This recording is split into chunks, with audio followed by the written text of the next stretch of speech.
And welcome to another edition of the Wake Up Late with Dougie show. I am your host, Dougie Almeida, recording live on tape from Danger Studios in Coral Springs, Florida, and it's the day of Tim's. I'm joined by my two guests today, Mr. Tim Gaither, comedian, recently worked with, and my longtime friend, I just blanked out on his name. I'm having like a host moment. Tim Hanlon, everybody. The Dope City. Good to see you, Dougie. Long time, man. It's been so long. I almost forgot your goddamn name, dude.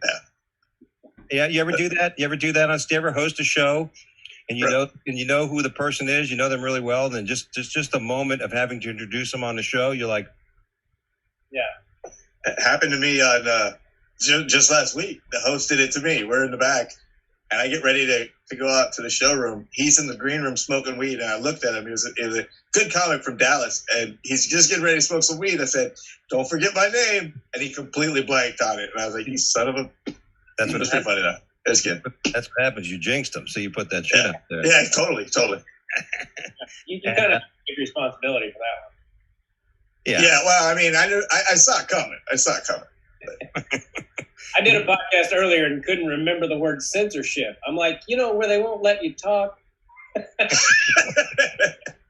You guys find like censorship? I'm like, yeah, that one. You censored yourself, yeah. The last time that actually happened to me was at Tavolino's, our room, and Gene Harding. Yeah, we all know Gene Harding, Florida comic. And I was about to introduce him, and the place was packed, and I'm like, and my good friend, happened to me with Jerry Rocha, who I've known for a long time, and same thing, man. Just could not. It just wasn't there. It's like we caught the Biden bug. Started that. Have you ever done that and just mumbled something incoherent? Well, I learned that you could just say anything. It's better than sitting there silently. Yeah, for sure. Yeah. Who's looking this butthole? Yeah, that's fun. I think the worst thing I ever did. I was opening for Kevin Nealon at the West Palm Beach Improv, and or hosting, I think, that show. And I came out and I said, "Let's hear it for." And him and I were just talking about Norm Macdonald in the green room before we were talking. I had this discussion about him, and for some reason, when I went to say Kevin Nealon, I thought Norm Macdonald. Oh no! And I go, "Hey, everybody, let's hear it for Norm Macdonald." But I put it out there like I was fucking around, because another sad, and but it happens, man. Right? Sometimes that happens to the best of us. What are you gonna do? What do you think that is? People call it a brain fart. People call it a old moment. What would you guys blame it on? I don't know. I used to abuse a lot of things. That might be why I do it. Lately, I've kind of struggled for words. I don't know if that should scare me or not, but I'm like, God, I know that word, and then it takes me to say it, and that's not. I don't know. That's not good. Yeah, that's hit me over the last couple of years. Same thing. Words that I know, people's names that I know, and it's so frustrating because you're conscious enough, that you know the word. It's not something you're trying to invent, and it's just not there, man. I've never been good with people's names. People introduce themselves to me all the time, and I immediately forget as soon as they tell me their name. And I feel like a dick about it. I try. I've done all that word association and all that crap. And I can remember things that happened when I was like 7 years old better than I can yesterday. Oh, yeah. I think that's just part of it. I think I just don't pay attention that much anymore. I'm just in la la land a lot of the times, man. It's just, and I think my brain's full. Also, I'm done learning shit. I don't. You're at your capacity. Yes, 110%. I gotta cash out. I'm trying to pour a big gulp into a thimble. It's nuts. Yeah, it happens all the time, man. And you're right. I'm like that too. I'm horrible with names. I can remember. Like, I'll forget somebody's name, but I'll remember, hey, man, we met at the Molly Hatchet concert back in 87, or some shit like that. But I can't remember the person's name for the life of me. Yeah. Whatever your name, we met back in the day. Yeah, that's why you got to do the old, hey, buddy, what's up, pal? What's up, bro? Everyone's my buddy. Yeah. And I think most of the woke people on this earth now would be happy with that, right? Because if we're not gonna recognize genders, then why should we even recognize names anymore? Let's just call everybody buddy, pal, chum, chief, I don't know about Chief. Yeah, Chief may not work. You know what I mean? Have you guys ever met? No, I don't believe we have. Are you from Florida? I'm from Florida, but I've lived in LA for the last 5 years or so. I've seen you around. I know who you are. Actually, I think we might have. I think I met you in. You did the Funny Stop in Cuyahoga? I did it before it was the Funny Stop. What was it called back in the day? It used to be a Hilarity. Yeah. I don't know. Isn't it owned by the same guy, Pete something? Yeah, the weird Greek guy. Yeah. I remember the first time I did Hilarities in Cuyahoga Falls. All week long, one of the brothers, who I think is there's Pete and Tony. Yeah. And I think it was Tony. He kept bringing me food all week. He's like, "You try this, you try." And I'm like, all right. And I'm like, this guy's nice. He keeps bringing me food. And at the end of the week, he gives me a bill. And it's got all the crap on it that he's been giving me all week. And I'm like, dude, I didn't realize you were charging me for that. He's like, oh, I'm like, well, you didn't tell me that, you butthole. Yeah, I mean, if you're going to buy something, you should be able to choose, right? I mean, if somebody hands you a plate, that usually means it's being given to you. Yeah. That's an old school shakedown right there, for sure. Yeah. Surprised he didn't give you a mixtape. There was a bartender in Kansas City who did that to me. He brought this Chinese food, and he was like, "Hey man, I thought you'd like this," and then I was like, "Oh, well, that was nice of you, dude." And then he goes, "Yeah, it was $11," and I'm like, "I didn't ask you to get it, you dick." And then a few weeks later, he's like bragging in front of these girls, like, "Do you remember when I brought you that food and you didn't even ask? And wasn't that nice of me?" You know, and I'm like, "Yeah, and you charged me for it." Yeah. You know, it kind of takes the luster off when you're like, "Hey, I got this for you. It was $40." We did the Orlando Improv one time, and they give us an open tab basically, as long as we don't go crazy. And one night it was really high, and the manager hands Matt the thing. He's like, "Look, it's $400 or something like that." And he said, "Let me look at it." They were charging us. It was itemized. A bucket of water, $6 a bottle of water. And there's 6 of them. He's like, "Come, give me a break." You put the waters on it, and then the bartender, the green room guy, did the same thing. He brought us a bucket of beer that somebody ordered and didn't want. He's like, "You guys want this?" We're like, "Sure." End of the night, there's $70 worth of beer on there and $40 worth of water that we didn't order. I was like, "Come on."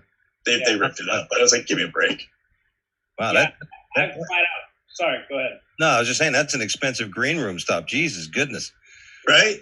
I didn't know that Dope City Comedy Club comedy show was with so much divas. What are you gonna do?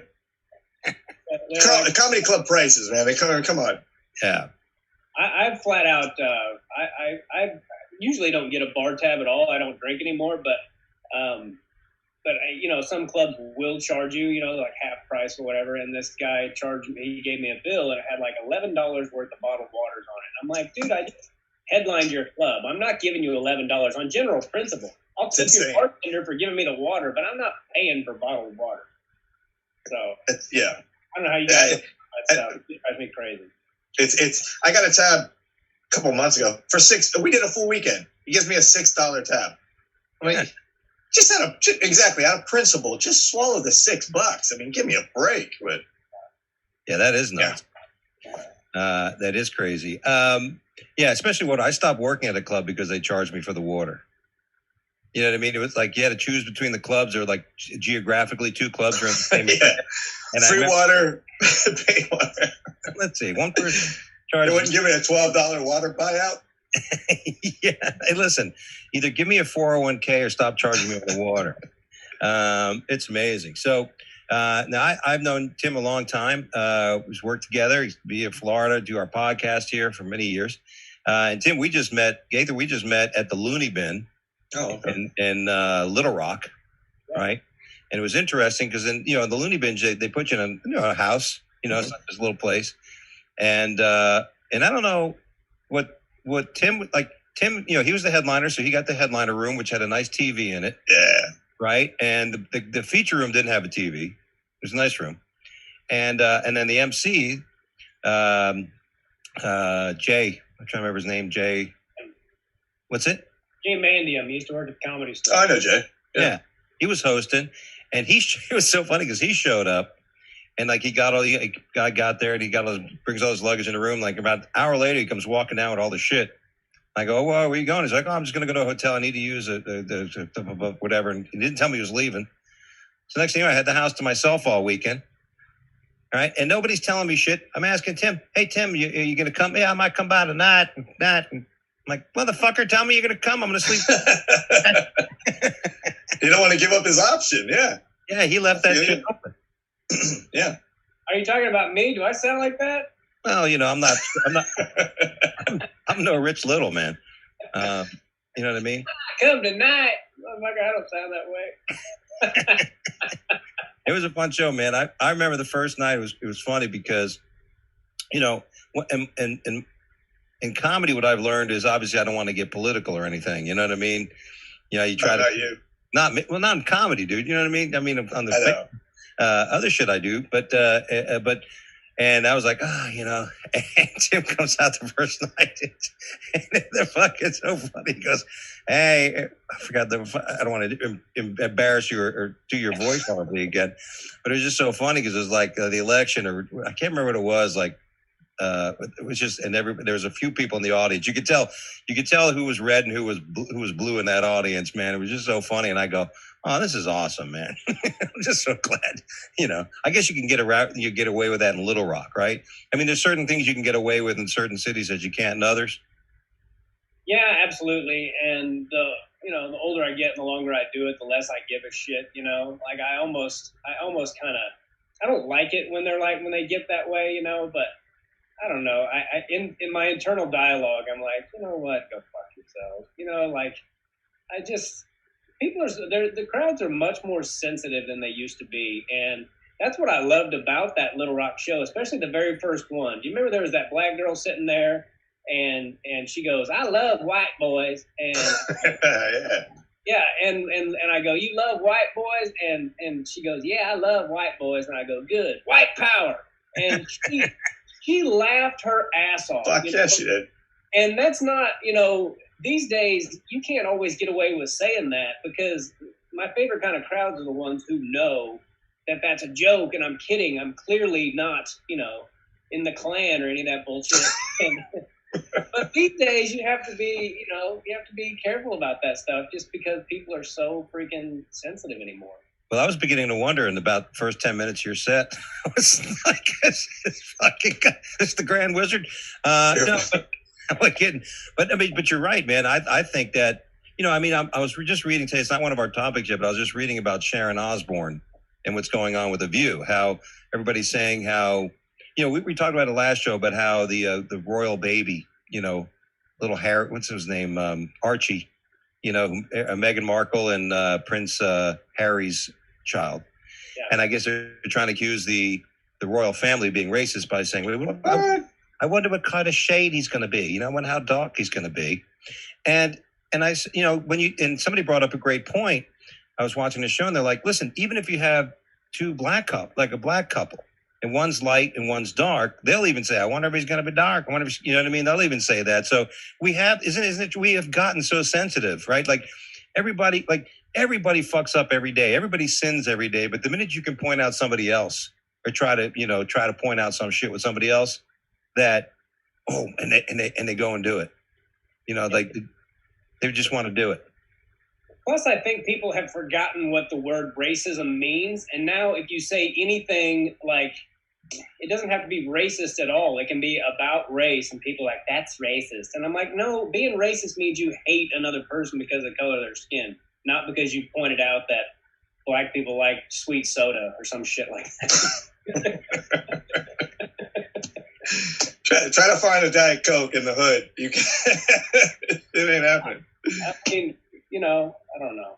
There's a difference. Isn't there a difference between stereotypes and things like, you're right. Because like, listen, as a Latin man, we hear that Latin time, black time, we were always late. Like that was just part of our family. My mother, we used to have to put the clocks a half hour back just so my mother would try to almost be on time, and she still wasn't on time.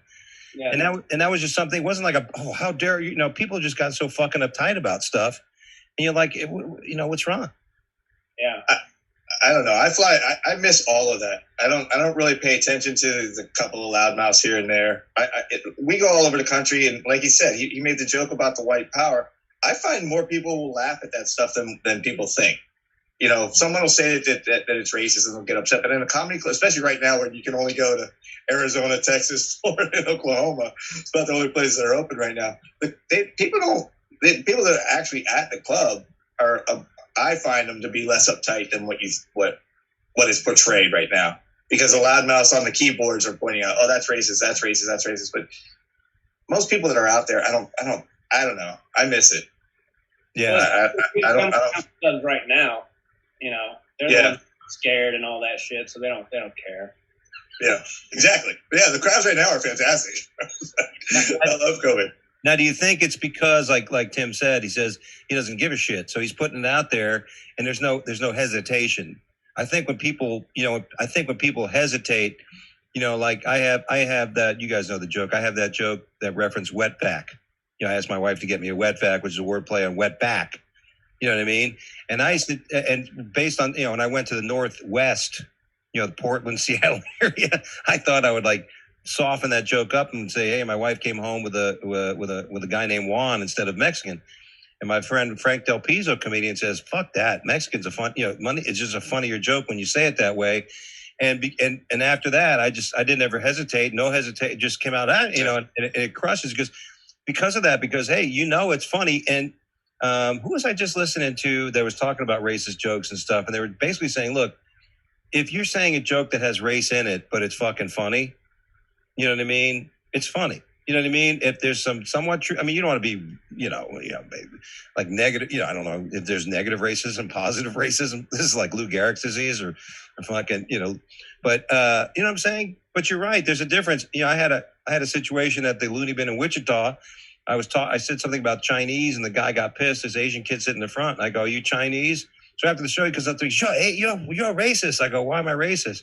He goes, "Because you call me Chinese." I go, "Well, fuck, dude, you got all pissed off when I mentioned the word Chinese." You know what I mean? You know, I mean, it's not like, you know what I mean? And plus, so what? Turns out that guy was racist. He was Vietnamese. He doesn't like Chinese people. Yeah. So see, exactly. That's the racist. If you had said, "Are you Chinese?" Because I hate Chinese. That would be racist, you know. Yeah. But just asking if you're Asian, you know, like I asked a girl at the Laugh Factory in Hollywood one time. She was Asian, and I was like, "What's your background? What's your ethnicity?" And she's like, "American," and everyone claps. And I'm like, "You know what I meant, you asshole."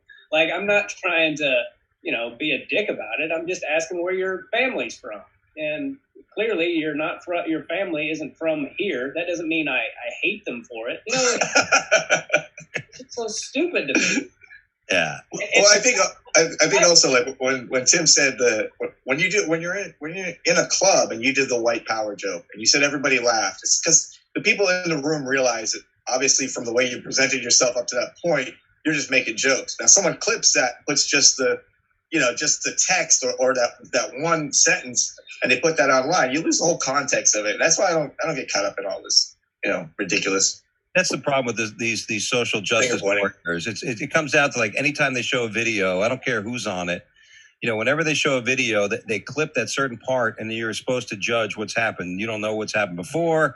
You know, you don't know what happened. You know how that got to that situation. You know, and everybody judges it, and you're like, well, I don't know. And then people are like, oh, what are you going to tell me? You want to hear what the guy said before? Well, yeah, I do kind of want to hear. I do kind of know. You know, because you know. It's fucking crazy. Like I told the story many times in South Beach. My buddy and I were in South Beach one time, and this guy was like grabbing the girl and trying to pull her and shit. And these two other guys, you know, young guys, come over like, "Hey, leave her alone" and stuff. We just walk over, watching, and the like, "Mind your own fucking business." And the guy's like, "No, fuck you, leave her alone." The girl's like, you know, well, long story short, you know, the guy, that's his wife. That's the guy's wife, and she was, you know, partying and shit, and she had kids at home, and the guy was telling us all the shit after. Because my buddy and I kind of beat the fuck out of the other guy who was trying to fight the other guy. But, you know, his wife was on drugs on a bin for 2 or 3 days and left her family at home. He's trying to get his wife back home. And these fucking two hoopleheads come over to, like, save the fucking day, you know, trying to get laid. Mind your own business, you know what I mean? Do you guys think people should mind their own fucking business a little more than they've been doing? Yeah, absolutely. Concerning a lot of things, but like I'm not a mask guy. I don't wear masks. I take my son to the park, and I don't put a mask on him. He's only 2 years old, and my wife doesn't wear one. And this guy the other day at the park, and my son was touching his son, not hitting him or anything, just like patting him on the back, 2-year-old shit. And the guy's like, "Don't you touch our son." And I'm standing far enough away that I couldn't understand exactly. So I got a little closer, and I heard him say it again. He's like, "Don't you touch our son." And I'm like, "Hey, buddy, he's 2. Like 2-year-olds touch other kids. He's like, "You're not being responsible. You're being disrespectful and all this shit." And I'm like, "Listen, I'm not going to give you a lecture on the fact that there's no proof that these things work at all anyway. But he's 2 years old. He doesn't have coronavirus. If he did, we wouldn't bring him to the park. Just fuck off. Like you sound like a CNN talking head right now. Like, you're not being responsible. Like, you're a dick. You don't know what you're talking about." Where was this at, Tim? This is at the park by my house. I live close to Redondo Beach, California. I guess. I used to live in Redondo. Okay. Yeah, it's amazing. That or when you're driving down the street. Last few days, I'm driving and people are walking with masks in the street, and I'm like, by themselves. I'm like, what the fuck? Like, yeah. You kid. And I the other day I got I slowed down. I rolled down the window. I was driving a 1972 Comet. It's a Buick Skylark, and I rolled down the window and I go, "Hey, lady, take the fucking mask off. You're outside, for God's sakes. Get a fucking break." I do it all the time. I go jogging and I'll pass these kids. I like to run at night, and there'll be kids walking along, like healthy young teenagers that this basically doesn't even affect, and they'll be walking by themselves with a mask on. And I get kind of fired up sometimes when I run. I'm like, "Don't buy into the bullshit. Trust God. Don't live in fear." And I just keep running. And they look at me like, what's wrong with that guy? But I'm like, well, that's odd behavior. Me personally, I don't have a problem with. I kind of like having the mask on. I don't know if it has any scientific proof or whatever. I just like being in public with a mask on. And my brother, he'll go crazy. Like, the thing is, if I got to put it on, and I know I'm driving 2 minutes to the gas station and then to someplace else, I'll get back in the car and leave it on. And my brother loses his fucking mind. He's like, "Take that mask off." It doesn't bother me at all. If I'm going in someplace, I know I have to have it on when I get there. If you're going into a restaurant or something, you're going into a 7-Eleven, you got to have it on. Just put it on, and I'll just leave it on in my car for 3 minutes. And if I'm riding with my brother, he loses his damn mind. He's like, "You're being mind controlled." I'm like, "It's okay. I'll survive the next 4 minutes with the mask on in my car." Have you ever done that I've done that by myself. Like, I wear the mask, right? And I come in from somewhere and I still have it on. I'm like, I gotta get the shit off. It's like somebody's gonna see me with the fucking mask on. Think I'm an idiot. No, it doesn't really affect me. Yeah. It's just nuts. And I'm just sick of her being so judgmental. Mind your own business. I think that's the thing. It's like if people worried about themselves, more. You know what I'm saying? Then I think people worry about other people more than themselves, because it's easier to worry about somebody else than it is yourself. Yeah. Right? I just think it's just easier to judge someone else. You don't want to judge yourself. Don't tell me what to fucking do, but you're going to tell somebody else what to do nowadays. Fixing other people's problems is way easier than fixing your own. Oh yeah. I can tell other people what to do all day long, and I'll probably be right. But then I'm like, well, apply that to your own life. Yeah. I'm different. You don't understand. It's a lot easier to look out than to look in, for sure. Yeah. Yeah. It's like going through a breakup. Everyone who's going through a breakup thinks that they're the only one who's ever done it. Yeah, that's true, man. No, I love that expression. No one has a monopoly on adversity. Yeah. You know what I mean? We're all going through shit. That's the thing. I'm tired of hearing about people's fucking sob stories. You know what I mean? I'm just everybody like, you read stories about a meteorite the size of the fucking Golden Gate Bridge that just missed the Earth. Could you imagine you're sitting there yelling at somebody, "You better wear your fucking mask"? Meanwhile, a fucking asteroid starts barreling to the Earth. Put your mask on, dumbass. Let's get things straight. That was funny. I think that was a comment you made, Tim, in Little Rock when you went this fake pandemic. I go, "How about a nice round of applause to waitstaff, everybody risking their lives for you during this fake pandemic?" I don't know how real it is. I mean, when I was in LA, I barely left the house, but shit, we've been on the road a lot lately. I've flown a lot, and I haven't got it, man. I don't know. I don't know how I haven't got it. I'm not saying it doesn't exist, but I don't believe it's what they're making it out to be by any means. And I think for the majority of people who get it, it's not that big a deal. And you know, they've done all kinds of studies that they won't let anybody share. You know, a lot of it's just, you know, there's like, I trust the science. And I'm like, well, so do I. That's why I've listened to this doctor and this doctor and this doctor and this scientist, and they all say this is bullshit and they're not getting the vaccine and all this stuff. And if you put that on Facebook, they'll, at the very least, they'll censor that shit. I don't know if they'll take it completely, but sometimes they will. Yeah, you're absolutely right. I mean, I've said that to people. They're like, I'm like, why should I ruin my life over a virus that's 99% survival, you know, as a survivor rate? You know, I had it, you know what I mean? And you know, and somebody asked me recently, are you going to take the vaccine? I'm like, no. I'm like, oh, why aren't you going to take it? Are you? And that's the first thing. Here's the thing. First thing is, oh, you must be a member of Q. I'm like, oh yeah, I can understand your deductive reasoning why the fact that I don't want to take a vaccine. There's a fucking million other reasons I don't want to take a fucking vaccine, but yours, that you think I'm a member of Q. You know, and I think there's on Facebook, there was something, and there was a fellow comic on Facebook, and they were posting shit, and they were like, and here's the thing, do you call people names, like in this situation, do you like call people fucking names? Like there's a grown man, he's calling people names. You're Q, you're an idiot, you're this and that. And I go, dude, what is the guy said? Oh, he spelled maroon. I guess there was a Bugs Bunny cartoon where he says, you maroon, you know, and this and that. And he goes, what, you're not into Bugs Bunny? I go, no, I stopped watching Bugs Bunny when I stopped calling people names, dude. You know, fucking, you know, when I fucking call people stupid for their own beliefs.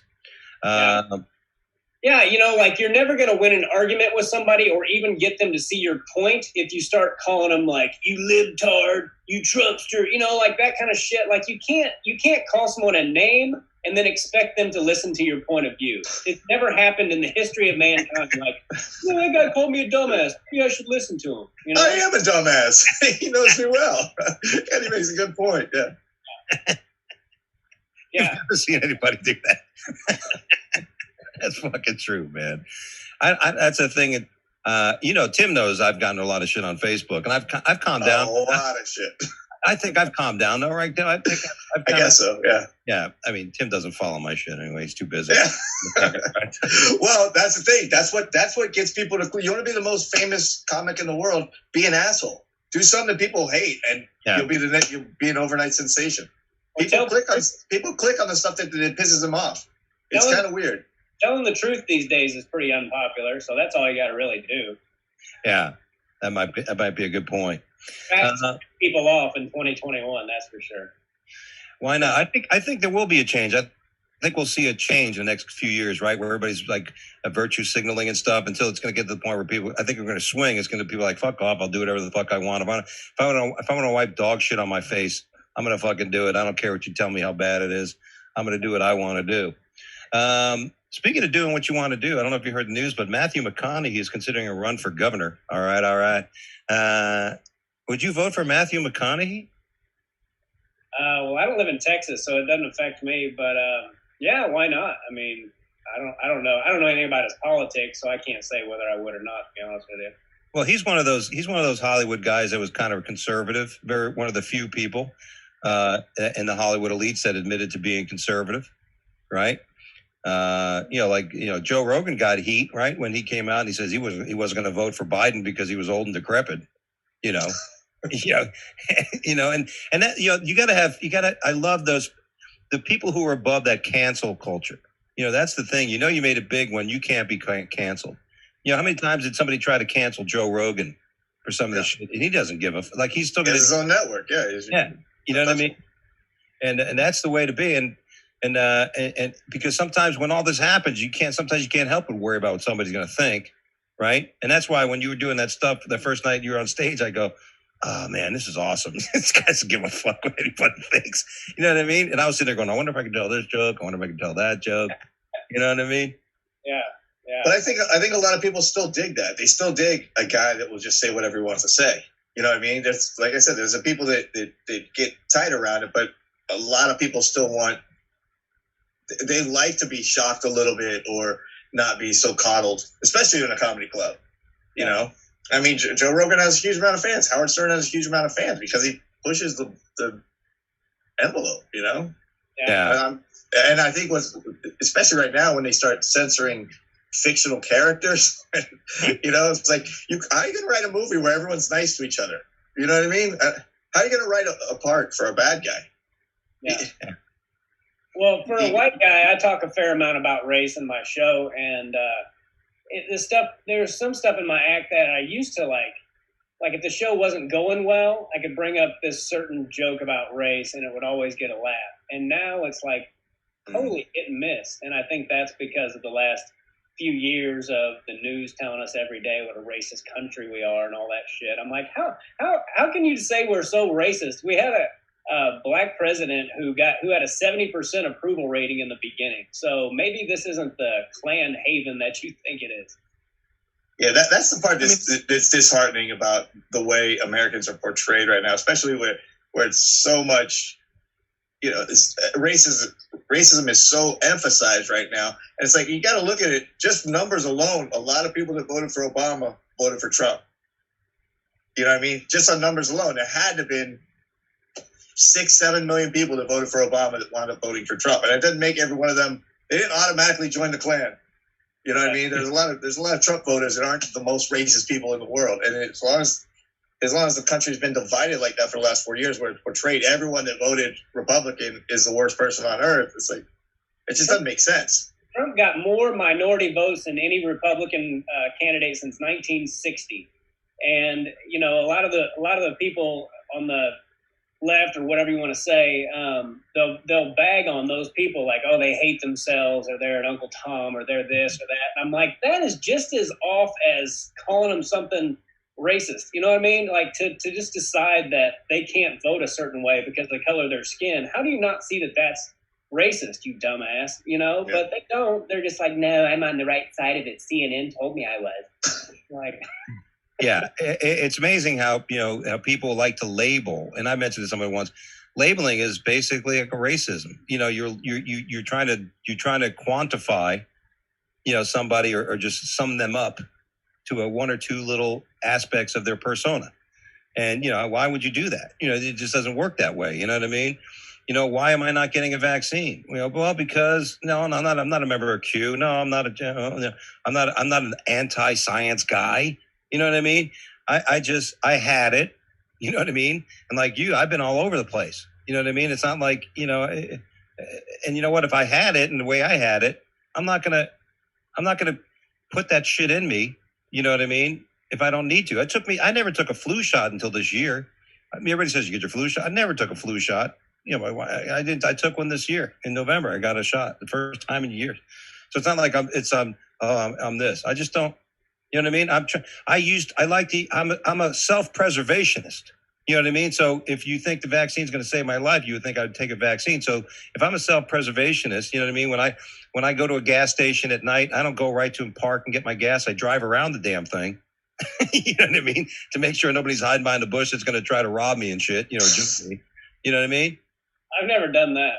No, I would. Dougie's got doomsday prepper written all over him. I got a sack of potatoes in the back of my car in case I get stuck, and a gallon of water. No, but I mean, you know, listen, yeah, I you fit the mold for Q a little bit, Dougie. I'm kind of a Q. You think I'm a Q? You fit the mold a little bit. I mean, my face looks like a Q. I've gained so much weight. Well, back to what you were saying, it's like if you bag on Biden, people just automatically assume like, oh, you're a Trumpster. It's like, no, I just think Joe Biden's a dipshit. It's got nothing to do with Donald Trump or anybody else. How come you can't just call it like you see it anymore? You know, without deciding what you are. It goes the same way the other way too, though. If you said anything, if you called out Trump for anything stupid he said, automatically you were in love with Hillary Clinton, and it's like. Not exactly, man. You know, Same thing. Like, I don't like Biden either. I would still say I would call out Trump for the dumb things that he would say. You know, it doesn't mean I'm not a liberal at all. You know, but I would just look at. Huh? I said, has Trump ever said anything dumb? He was misquoted a lot. He was coy-feet a few times. I will say this. I voted for Trump. I'm Republican, but that was the one thing I say. Just admit when you fuck up. Just admit it. Don't want to make excuses for it and shit. That's like in life, right? I mean, if you just own up, you know what I mean? And I came from a sports background. You played sports in the soccer field. You screwed up. Hey, my bad. My bad. Sorry, everybody. You know what I mean?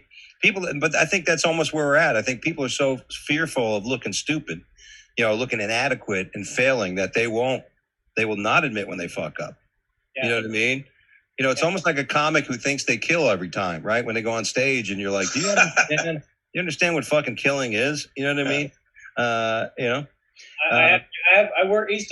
used to know a guy in Kansas City that always talked about how he killed, and then I realized, and then somebody told me he had a hearing problem, and I'm like, oh, well, that's why he thinks he can't hear how bad he's doing. Was he blind? He just cranked the hearing aids up to 12. It sounded like he was murdering. Or turned it all the way down and just live in empty land. Or one of his comedy buddies put a laugh track in his ear thing. Yeah. It's like, I'm killing everywhere. I go to the grocery store, people are laughing their ass off at me. We talked about the hypocrisy of certain things, right? They're canceling Pepe Le Pew. They're canceling some of these Dr. Seuss books. They're canceling a lot of this shit, like as if, parents aren't able to explain things to people. Like, in other words, if your kid's going to read Dr. Seuss book, and you see a picture, because somebody sent me the picture of the Chinese, the resemblance of a Chinese person in the Dr. Seuss book. You know what I mean? I'm like, it's a cartoon. It's almost caricature-like. You know what I mean? What did you want him to do? Did you want him to put him in a regular suit to not just, you know what I mean? I mean, the guy's got the fucking teeth and he's got the fucking hat and a bowl of rice and he's running with those shoes. And, you know what I mean? I mean, I get it, but then somebody, I forgot who it was, somebody on Facebook put a picture of a Chinese artist who basically made a painting of a Chinese guy, and you're like, it's kind of fucking similar. You know what I mean? But then, this weekend we had the Grammys, right? And everybody's posting what happened with Cardi B and what's her name? The Megan Thee Stallion, and they're scissoring on stage. You know what I mean? I mean, I'm sorry I missed it. I would have watched, but somebody posted like, I'm watching this with my daughter, Alex Elkin, out of San Francisco area. I'm watching this with my daughter. My daughter's asking, Daddy, what are they doing? And I'd be like, they're scissoring. Okay, now mind your own business. Get Daddy a tissue box. You don't watch that? And here's the topic. Do you guys? I mean, how long will it be before these award shows are gone? They've been gone from my house for a long time. I haven't watched one in forever. I used to watch the Best Picture and all that stuff, but they just take so freaking long. Getting to the part that I give a shit about, that I never have gotten into them very much. Yeah. Yeah, I'm not one for the self-congratulatory festival. I have no interest in that one. And I don't know if you guys saw who won the Grammy for Best Comedy Album. No. Did you see? No. All right, I'll give you the nominees. It was Bill Burr. It was Jerry Seinfeld, Jim Gaffigan, Patton Oswalt, and Tiffany Haddish. You want to take a shot in the dark at who won? Tiffany Haddish won. Mm-hmm. Wow. Now, I haven't heard her album. I don't know how long she's been doing comedy, but I mean, she beat out some pretty heavy hitters this year. Yeah. I could, like you said, I haven't heard any of their albums, but amongst those hitters, so you think there may have been pressure, because these award shows, like, we need more representation from the minority community, and you think maybe who knows? I mean, I don't know. It's hard to comment on it, like, without sounding like an asshole. Right. If it was, I don't know. It's just when I saw it, my first reaction was, it feels like they're trying to do something there. And God bless her. I'm sure she's a sweetheart, and I've never heard anything but good things about her. Just when I saw that lineup and then she won, I was like, okay. But again, I'm speaking out of ignorance. I know that I haven't heard those. I saw the Bill Burr special, but I didn't see the other albums. But if that is the case, out of all those other albums and all those other talent, I definitely want to now hear that album. I would definitely like to hear that album because I would expect a lot out of it. And sure. And what would here's the problem when you do things like that to the comedy community. If in fact, let's say that potential thesis is somewhat accurate, right? Like, all right, maybe there was some favoritism, right?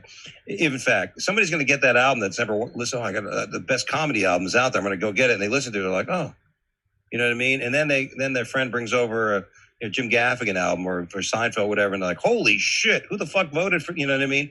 Yeah. It's almost like these comedy clubs, something like a comedy club, that they save money and they get local headliners, or they don't, they're bringing really good talent, and somebody goes to a comedy show. That's always been the comedy club's concerns about the way we have our own shows. When a comic book's his own show, that's why they would get pissed at like these local rooms developing, because somebody goes to see a comedy show and it's like 8 open micers stretching 15 minutes each. You're like, oh, this is comedy.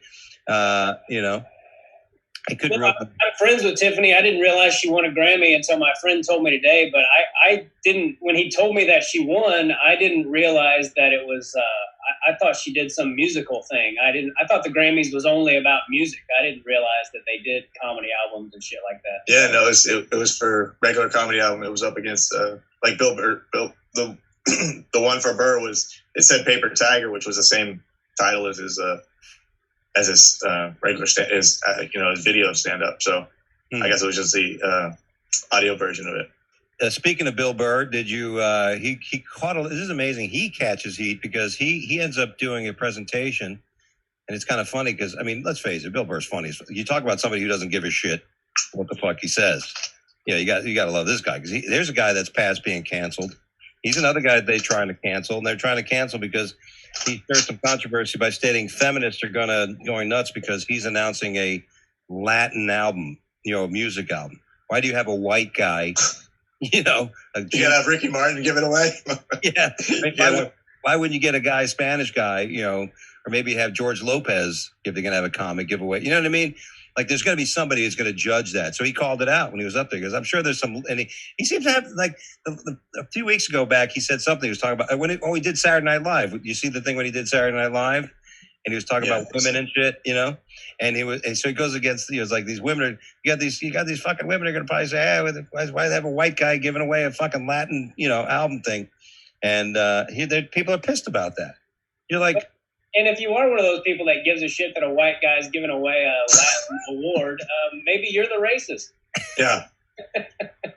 Why do you give a shit? Just let whoever give away the award. If we're all supposed to be one human race, then what the fuck does it matter? Yeah. Why? I think that was his point. He was trying to make fun of people that were upset about that. Exactly. It's like, okay. Yeah. That's why I think it's eventually going to turn. I think people are going to get a little tired of it. Like you said, I think it's going to become. People are going to restart feeling it like, oh, this isn't right. This doesn't feel right that we're doing it. And my opinion has always been, look, do you really expect racism to be gone? You know what I mean? Do you really expect, and ain't gonna be in my house. Well, I'll tell you this, like younger kids, it's a two-sided thing, because younger kids are way more open-minded, I think. But then on one side, they're more open-minded. We're all one race. We're all one gender. But on the other side, now they've grown up with a label for every single thing. Yeah. It's like, which way are we going to go? Are we going to bring everybody together? Or is everyone then going to have their own group, their own, Yeah, because if you think about it, we're all like, and that's happened only because things have gotten better, right? Years and years ago, like, I come from a Latin family, so my father used to say, for our family's from Spain.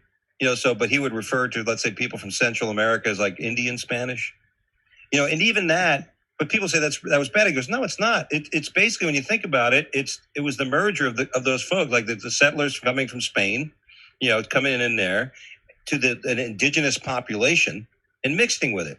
So why would that be racist when you're actually saying it is a mix of Indian, indigenous people and Spanish? So it's kind of an Indian Spanish. You know what I mean? When you think about it, it's not like, why would you? It's in the ears of the person that's listening. It's the message they're hearing, right? Like you said, sometimes it's the message they're hearing when they say, "Hey, that's racist." I'm like, why is that racist? That's interesting. For some reason, I hope. Okay. Well, I want to make sure. Last week we had an issue with our feed. If that's the case,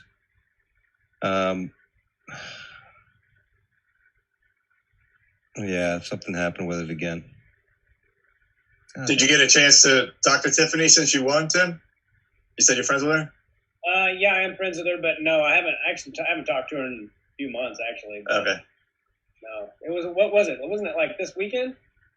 Yeah, there was this Sunday. I think it was Sunday night. Yeah. Okay. Yeah. I saw a video of her. I guess she's filming like a TV show. It was a pretty cool moment. The producers on the TV show let her know that she was actually taping when they found out she won. So the producers like came in her earpiece and let her know that she won. It was a pretty cool moment. That's awesome. Anyway, so that's we'll do this. By the way, don't worry if you are listening. We'll on the podcast we'll have everything, and let's hope that Chris, our producer, figures out what happened. But last week that happened. 40 minutes into the show, power went out at his house. So we lost the live feed, and I've been watching it on my screen, and it was gone. So either way, our listeners got to watch. Well, we got about 50 minutes into it anyway. So his chair's still there on his feed. Yeah, his light's still on. So we're not live anymore right now. I don't think so. I'm looking at it. It's not, the feed's gone for some reason.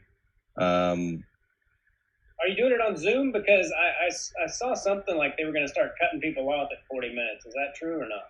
Well, what I'm worried about is what I think may have happened is since he's not doing it from his studio, that he may not have used because we have the professional one where you can just go on and on. So you may have called that out on that. And if that's the case, what sucks because now the recording is ended. Because even if, let's say we lost a feed, at least the Zoom meeting is recording. You know what I'm saying? All right. So we'll let it back and then we'll just do the podcast aspect of it one way or the other. All right. Well, usually we usually do our segment where the news is a joke. And I'd like to just share some stories with you guys and let's try to make fun of them. How you like? All right. Says, I love people. 91-year-old police officer still patrolling in Arkansas with no plans to retire. 91-year-old cop. Yeah. I read about that. He's actually from Camden, Arkansas, where I was born. That's where he's a cop at, I believe. Oh, really? Yeah. Do you think this is now? Why would somebody either this guy's got a really ugly wife, right? Like what I mean, who's like? And I was going to say earlier that Drew Brees announced that he's going to retire, right, this year, and that's got to be hard, right? Like, do you think there'll be a day where you retire from comedy? And if you did, why would you? I think it's different for comics because like we can just ride this. We don't have to win the Super Bowl every year to be okay in comedy. You can go 8-8 in comedy and still be fine. I think Drew's set the bar so high for himself that if he's not playing at an elite level, he knows it's done. Yeah. But I mean, I'm already 50. I think you can keep going for a while in comedy. Especially if you're still having a good time. I don't see any reason to. If you're still relevant, you're still keeping up with your act and stuff. I wouldn't want to be like some of these older guys I've seen, especially down in South Florida, where you would see some of the guys come through town. They've been doing it for 40 years, and they're doing Chef Boyardee jokes and talking about Ronco fishing pole ads and stuff like that. No, I have no interest in doing that. I don't want to be talking about Cardi B 30 years from now. That's for sure. Don't worry, nobody will be, buddy. Yeah, nobody will be. She's got 15 minutes and the clock is ticking, right? It's funny. It's funny. Like turnover material. Somebody asked me about a particular comic. I'm like, what makes you say this person hasn't turned over their material? I said, well, they're doing a joke about tennis balls on antennas, car antennas. I'm like, first of all, when's the last time you saw a car with an antenna? Yeah. You know what I mean? They all have the moldings on them now, or on the windows. Nobody has a fucking antenna on their car anymore. But I'm guessing. But if you were to retire, like maybe the travel, right? I mean, the travel could be a pain in the ass, right? Sure. Yeah. Or you're just done. Like you can't. Like you're right. I can't imagine. I've seen people. They're touring comics 30, 40 years, and they're doing the same 45-minute set, pretty much. Yeah. That's got to be brutal. How often do you turn over material, Tim? I eventually just get tired of doing something and I throw it out of my act. Like I was happy with Little Rock because there was a good 15 minutes that I used to do that I did not do at all one show, and any of the shows rather, and I was happy with that. So to answer your question, I don't necessarily turn it over. I just phase it out, and then I replace it with something else. But I did this thing at the Laugh Factory a few years ago, and they called it a special or whatever. And actually, I sound like I'm name dropping, but I talked to Bill Burr after I did it, and he goes, "Congratulations! Now do it. Now write another one." And I was like, "Fuck, can I just enjoy this?" But I never did just completely scrap my stuff. I just kind of phased most of it out, because I still got to go places and get paid, and I can't just be just workshopping the whole time. I'm getting paid to do this shit. So, I don't know if I answered your question very well, but as often as I can. It was hard during this pandemic because people are like, "Oh, I bet you got a lot of new material." And I'm like, yeah, if you think Groundhog Day is funny. Yeah. There wasn't as much inspiration, right? Yeah. I mean, other than the masks and politics and shit, which is going to divide your audience, there wasn't a lot of new stuff to talk about. I mean, I have a kid. That was, a lot of stuff funny happened with him, but most of that is centered around poop. I don't complete act to be about just my kid shitting himself all the time. I remember that one. You're right. And you're right. I'm like that too. It's like, there's jokes that I've been telling, like, I still do my Asian white bit, but it's much different than it was 3 or 4 years ago.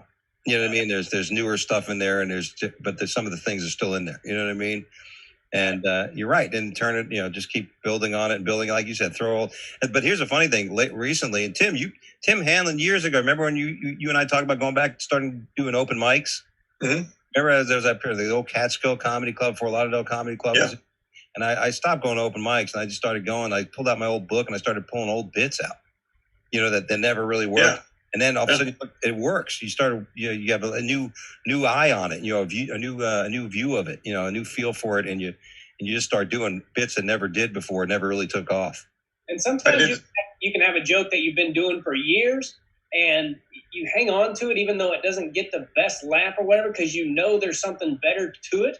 And then one night you'll just say it the way you've meant to say it for 10 years, and all of a sudden it kills. And you're like, I knew that's why. And it sucks that people come to a show and they think they've seen that joke, but I'm like, no, you can't see something more than one time for the first time. That makes sense. So they'll come back and be like, I've seen that joke before. And I'm like, nah, you've seen a version of that joke. This is better. Yeah. You know what I mean? So absolutely. That was good. That was a good topic.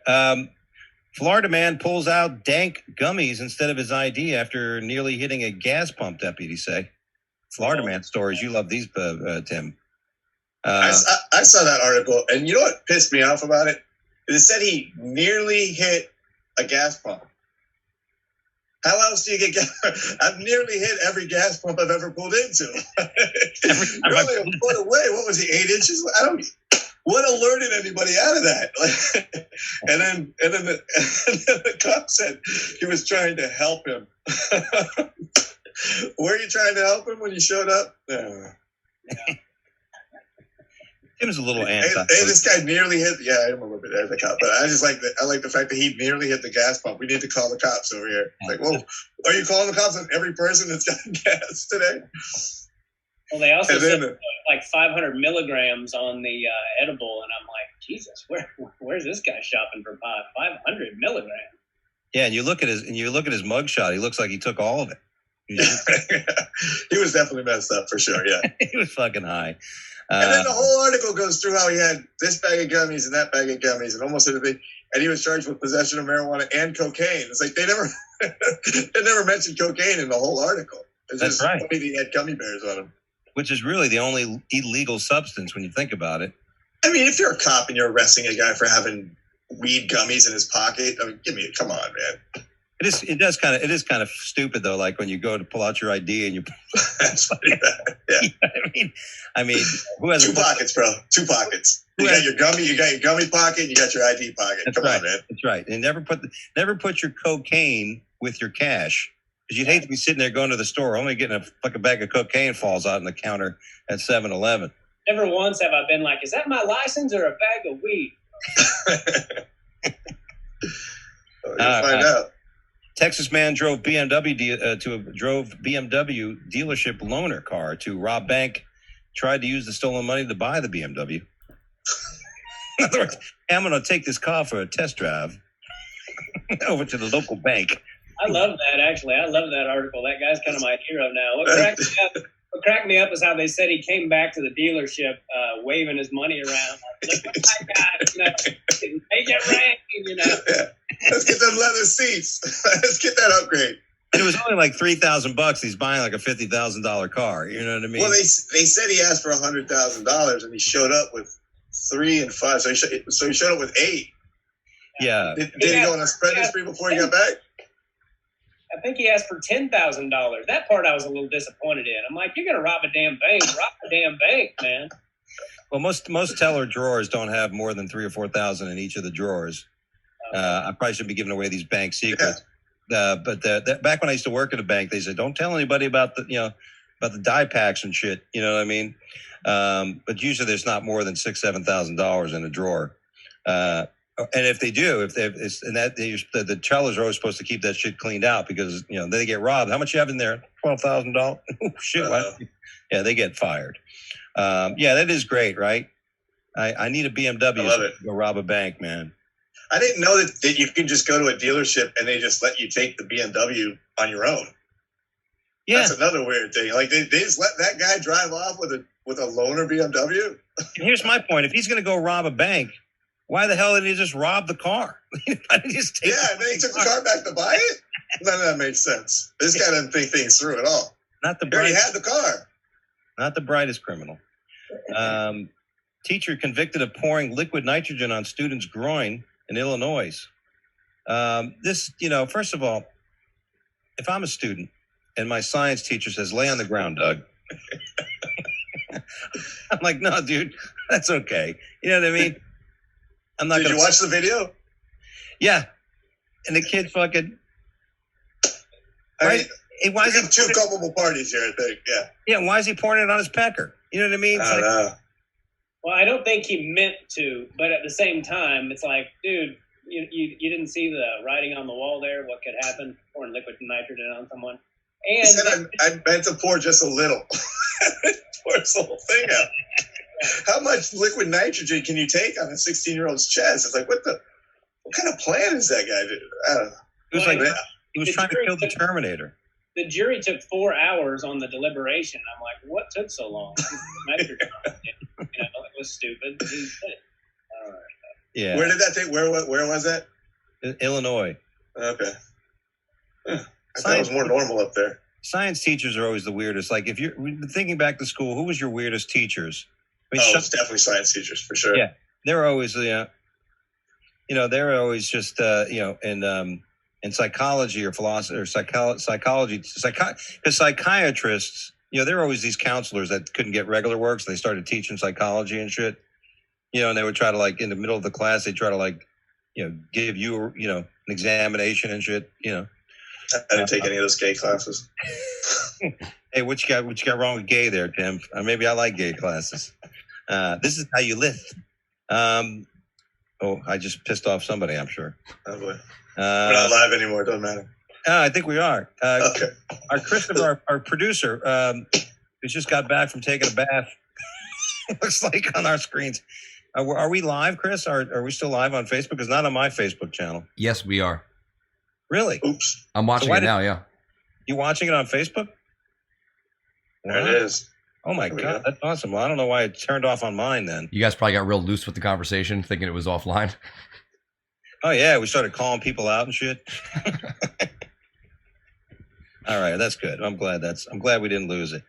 Hey, everybody's worried about J-Lo and A-Rod breaking up. Heartbroken. Yeah. Hardly slept last night. Here's the thing. I can't stand, some of this Hollywood shit. Like, do I need to hear about everything Chrissy Teigen does? Why is she getting so much press? Why is this woman who's talentless? Sorry, I love John Legend. I love him as a musician. I think he's great. The last song I try to sing to my wife, he said, I love that love song he sings. But Chrissy Teigen is just so annoying. I mean, she has 3 kids, and she lost 1 kid, a miscarriage like last summer, and we're all supposed to hear about her woes. I never had any kids. No one's fucking worried about me woeing that I don't have any kids. Yeah. You know what I mean? When you have 3 kids, you lost 1. I mean, that's the ground you're going on. You got 3 kids. Okay. 4 ain't bad. Yeah. I mean, that's kind of greedy trying to have a 4th kid anyway. Stop it. And like, how dare you? How dare you? In this world population growing, food shortages, scarcity of fucking all kinds of stuff, and you're gonna have another kid. Was she a model? Yeah. Okay. Yeah, and then now she judges a comedy show. Yeah, she judged that thing, which is what was it, on NBC that Orlando was on. Orlando was on there, right? And Siddiqui won. I think the guy Siddiqui won, and that. And she was. And come on, I mean, I don't know. She was horrible on that. I don't watch TV. You just don't want to say anything, Tim. You're an LA guy. Oh, I don't want to be on Chrissy Teigen's blacklist. No. hey, you said blacklist. John Legend come after me? No. How dare you say blacklist? How dare you? At any rate, so when you have a nickname A-Rod, it's really hard to be faithful. Yeah. You know what I mean? Well, I mean, is that what happened? Well, there was rumors that he was having an affair this summer or a few months back, right? And then it wasn't proven or anything, but then they supposedly said they're split up, they're no longer engaged. You know what I mean? Like you said. But I wish him well. How many times has J-Lo been divorced? Were they married? No, they're engaged. Oh, okay. They had a 2-year engagement. Yeah, they had those great memes going around. Like she's she's almost has as many rings as Tom Brady. Michael. But she's been married a lot, right? Yeah. Yeah. Well, to be that hot and divorced that many times, I'm going to go out on a limb and say she probably sucks. That's what I say about Jennifer Aniston too. Jennifer Aniston's like real cute, and she's just always breaking up with these famous people. It's like, what's going on at home there? I don't know. Yeah. I mean, I think it's pretty easy to say J-Lo's probably hard to handle. Yeah. She's got to be pretty high maintenance, and I don't know. Halle Berry's always getting divorced. I'm like, how can you be that hot and get divorced all the time? You probably you. I think you're right. I think that's the thing, I think, there's so much expectations. Oh, how dare you talk to me that way? You know what I mean? And, this diva type attitude, perhaps, or like you said, perhaps she's really bad in bed.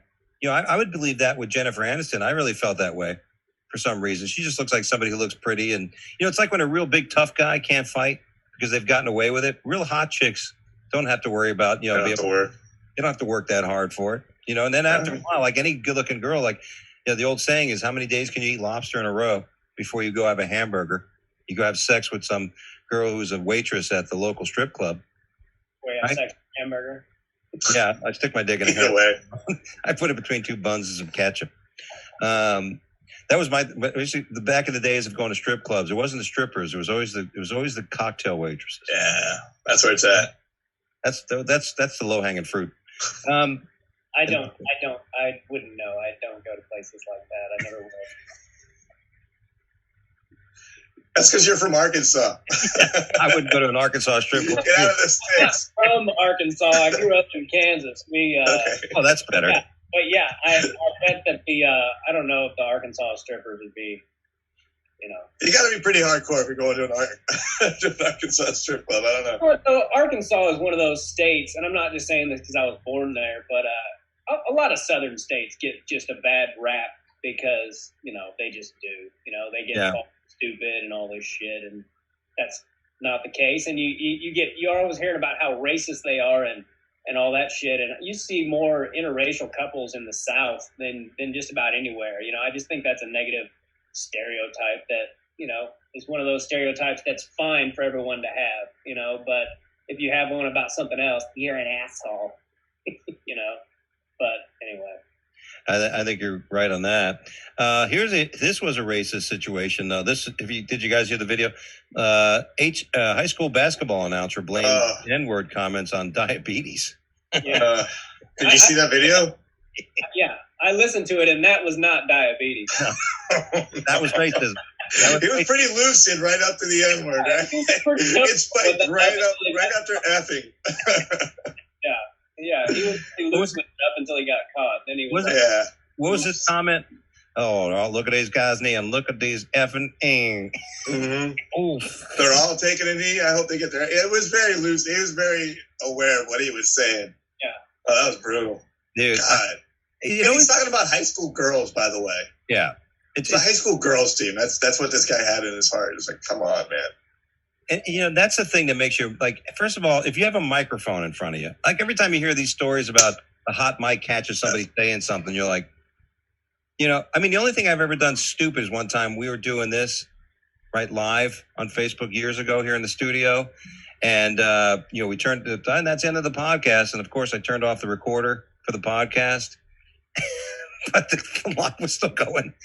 And so somebody asked me about a comic and if they ate a dick at one of my shows. I'm like, yeah, it was horrible, this and that. And it went out and we're like, ooh. But you know what I mean? But you're in front of a mic, you got to be careful, man. But these professional broadcasters, they've got the headset on. The microphone's right there. Like, even if you think you're in commercial, it happened to the baseball guy last year where he called, I don't know what city he was talking about. He said that it was the fag capital of the world. And he's like, he's on ESPN or something like that. It's like, are you out of your mind? That was crazy, right? And anything racial like that, but when I do these podcasts, and I used to wrestle, so I do this podcast called Wrestling Wednesday, and I talk to all these former badass wrestlers like world champions and NCAA champions, and I get kind of nervous before I do them, depending on who it is. So I was sitting there doing these breathing exercises, and my wife edited them for me, and she put it up, and I went to look at it, and it had been up for like an hour. And, before the thing, she didn't cut it out where I'm sitting there like, doing this shit. And I'm just like, how did you leave this in there? I look like the biggest dumbass on the planet. So anyway, like a few hundred people saw that and I was just mortified and I tried to forget about it. But, it was pretty embarrassing. I won't do the breathing exercises for you, but if I did them, you'd be like, holy shit. Delete. I think now you have to. Yeah. Just give us like 5 seconds. I mean, you already exposed yourself to the world already, so you might as well. It's pretty silly looking.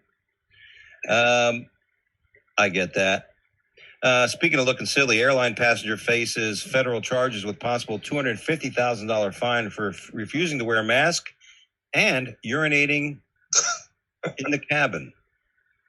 If that guy had any brains, he would sue the bar that overserved him before he got on the plane.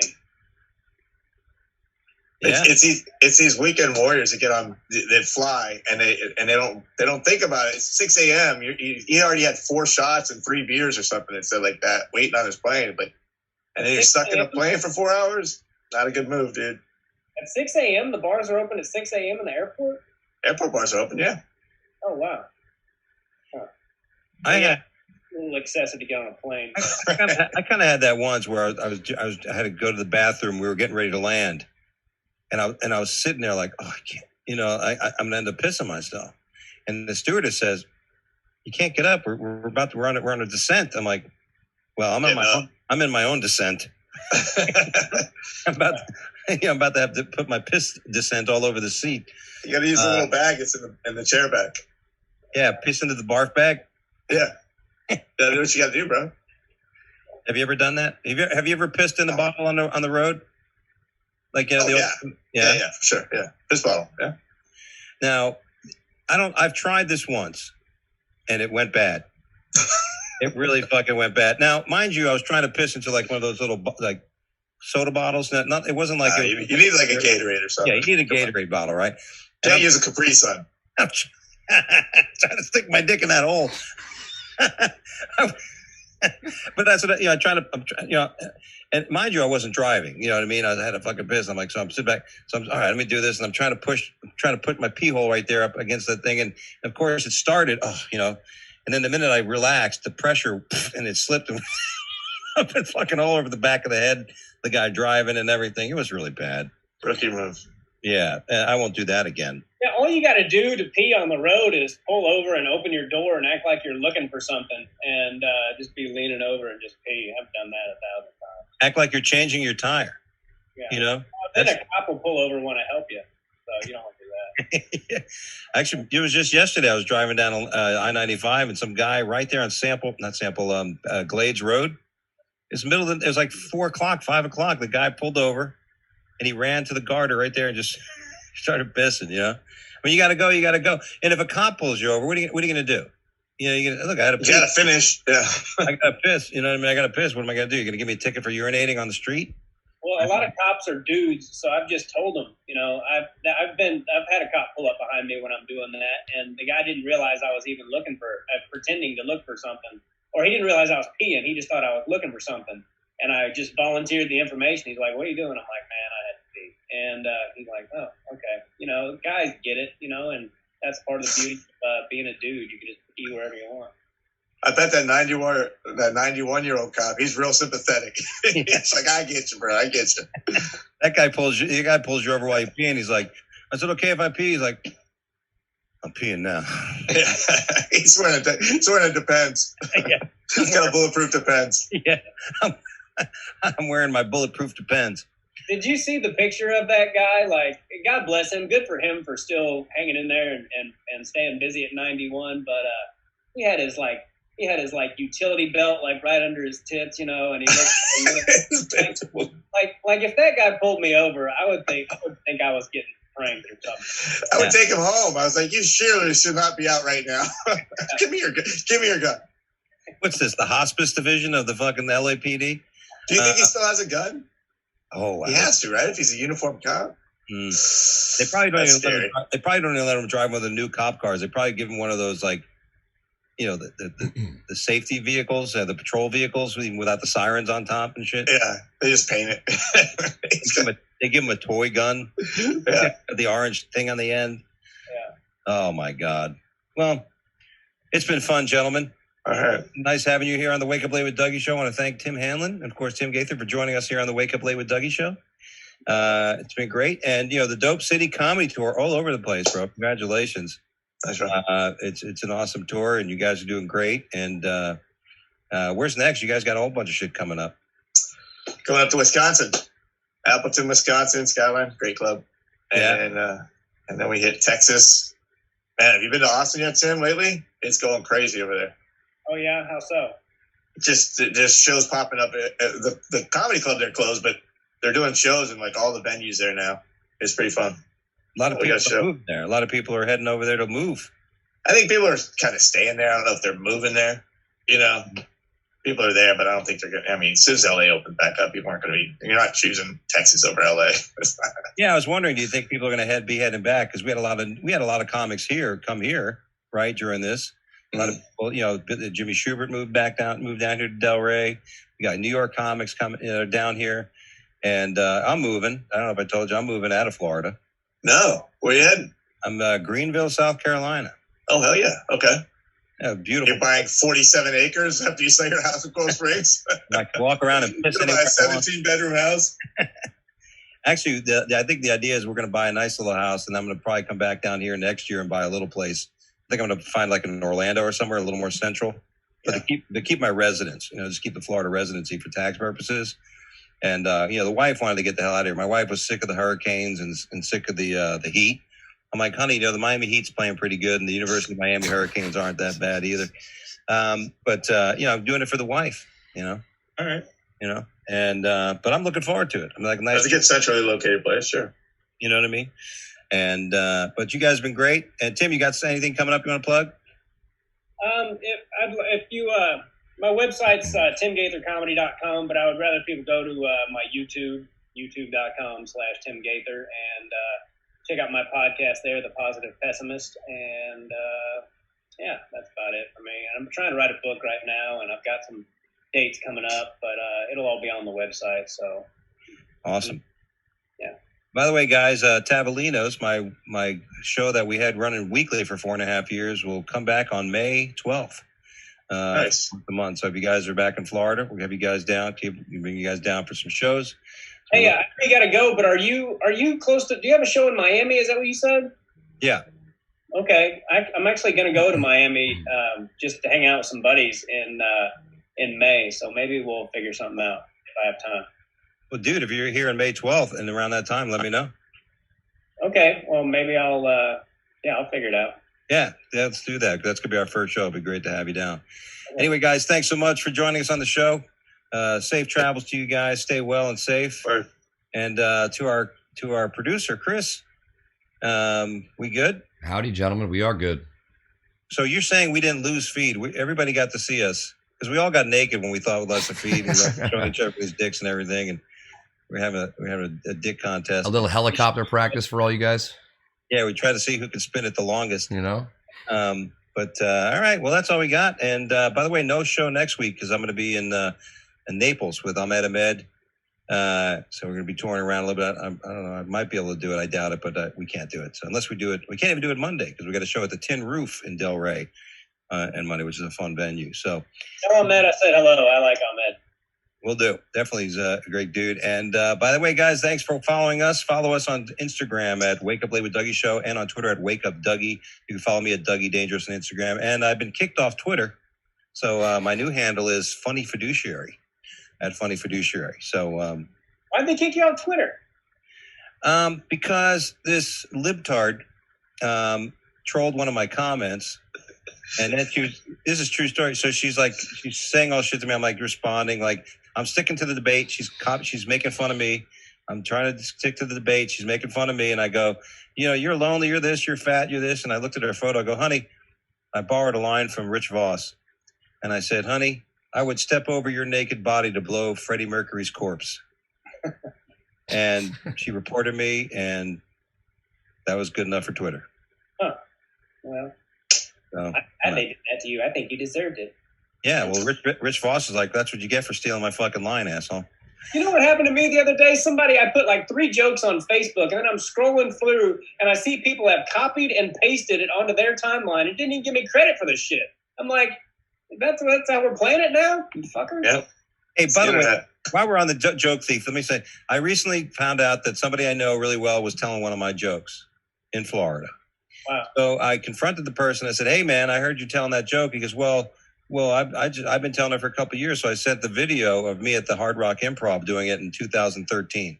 And I said, well, I've been doing it like 7-8 years, dude. And I've been doing it before that. So, and it's actually a joke Lenny Travis and I wrote together. It's a shared joke. I wrote the setup and he wrote the punch. So I said, I've been doing, and the guy says, well, I'll be honest with you. There's about 4 or 5 other comics that are doing it. And I go, he goes, I don't want to squeal him. I go, hey, hold on. Let me get this straight. So you're telling a joke that 4 or 5 other comics are telling? What the fuck? Forget about stealing my joke. Why the fuck? You know what I mean? That just tells me that you're full of shit. You know what I mean? Yeah. Do you tell the joke anymore? No. If you guys knew 4 or 5 other comics were telling one of your jokes, what would you do? Would you keep telling that joke? If it was my joke? Yeah. Good luck to the 4 people that are trying to do my jokes. Yeah. Well, hopefully they'll not get as much stage time, right? That's the idea, hopefully. So anyway, I thought I'd share that with you guys. Guys, thanks so much for joining us. And hopefully, Tim, we'll see you in May or something like that. And Tim, when you come back around, let me know, dude. Word. In Florida. Word. And good to see you guys. Take care. Yeah. And that's it, guys. God bless everybody. Right. See you next time. Take care. Later. Wake up! Wake up! I'm not psycho! Wake up. Wake up!